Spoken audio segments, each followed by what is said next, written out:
TET পরীক্ষার পর এবার শুরু হলো সেট পরীক্ষার প্রস্তুতি।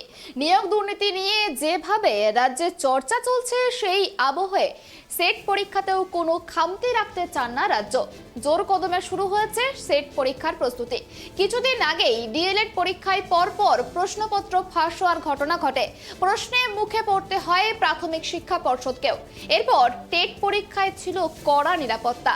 সুষ্ঠুভাবে সেই পরীক্ষা সম্পন্ন হয়েছে।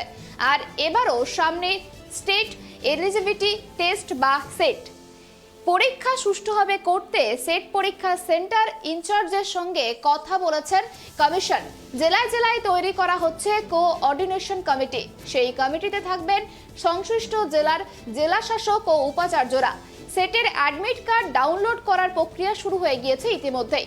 টেট পরীক্ষায় কড়া নজরদারি চালানো হয়েছিল পর্ষদের তরফ থেকে। রাখা হয়েছিল মেটাল ডিটেক্টর বায়োমেট্রিক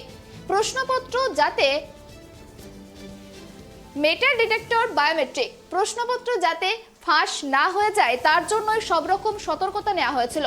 সেট পরীক্ষাতেও সেই ব্যবস্থা নেওয়া হতে পারে বলে মনে করা হচ্ছে।